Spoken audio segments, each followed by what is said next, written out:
नमस्कार बच्चों, आज हम लोग समास पढ़ेंगे। सबसे पहले हम समास की परिभाषा पढ़ेंगे। समास किसे कहते हैं? जब दो या दो से अधिक शब्द अपनी विभक्तियों या अपने प्रत्ययों को छोड़कर एक नया शब्द बनाते हैं, इस संयोग को समास कहते हैं। जैसे सेनापति, सेना का पति, का यहाँ पर कारक की विभक्ति है। गंगा जल, गंगा का जल, यहाँ भी का कारक की विभक्ति है। समास के मुख्य 6 भेद बताए गए हैं। अव्ययी भाव समास, तत्पुरुष समास, द्विगु समास, द्वंद्व समास, कर्मधारय समास और बहुब्रीहि समास। आइए अब सबका हम लोग एक एक करके परिभाषा और एवं उसके उदाहरण जानेंगे। पहला है अव्ययी भाव समास। अव्ययी भाव समास किसे कहते हैं? वह समास जिसका प्रथम पद अव्यय होता है। अव्यय यानी उपसर्ग।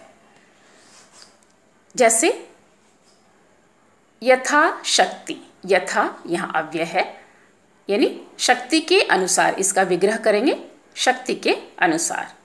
प्रतिदिन, प्रति यहाँ अव्यय है, इसका विग्रह होगा हर एक दिन, यानी जिसका पहला पद अव्यय होता है उसे अव्ययी भाव समास कहते हैं। दूसरा तत्पुरुष समास। तत्पुरुष समास किसे कहते हैं? जिसका दूसरा पद प्रधान हो, यानी जिसका दूसरा पद यानी शब्द प्रधान होता है उसे अव्ययी तत्पुरुष समास कहते हैं। जैसे पुस्तकालय, पुस्तक का आलय, पुस्तकालय। सेनापति, सेना का पति, सेनापति।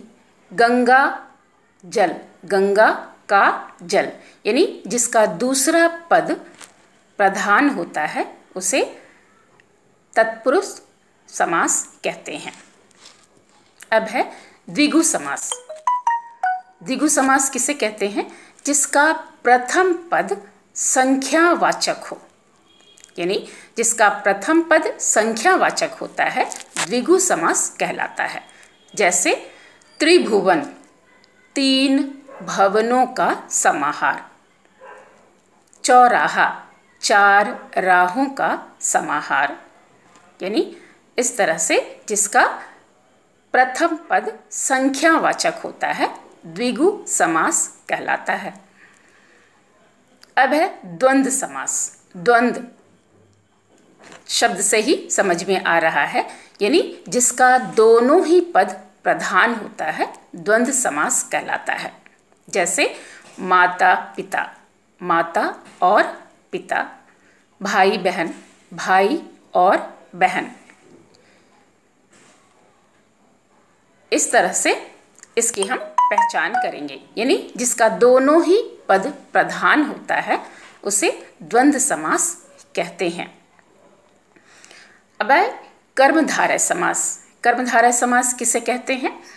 जिसका प्रथम पद विशेषण एवं द्वितीय पद, पद यानी पहले ही आपको बताए हैं शब्द, द्वितीय पद संज्ञा हो उसे कर्मधारय समास कहते हैं।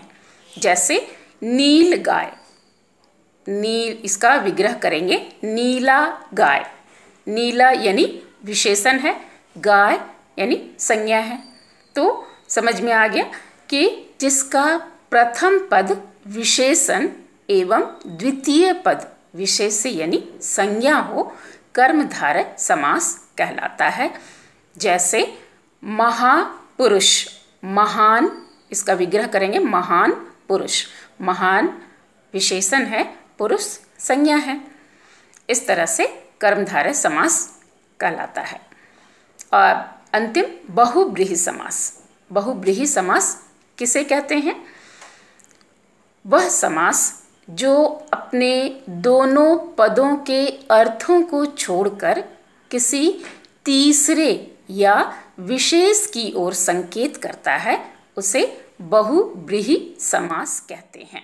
जैसे दशानन, 10 आनन है जिसके, कौन? रावण। पीतांबर, पीला अंबर धारण करने वाला, कौन? विष्णु। चक्रपाणि, जिसके पाणी में यानी हाथ में चक्र हो, कौन? श्री कृष्ण। इस तरह से जहाँ पर दोनों पदों के अर्थों को छोड़कर किसी विशेष की ओर संकेत करता है उसे बहुब्रीहि समास कहते हैं। धन्यवाद।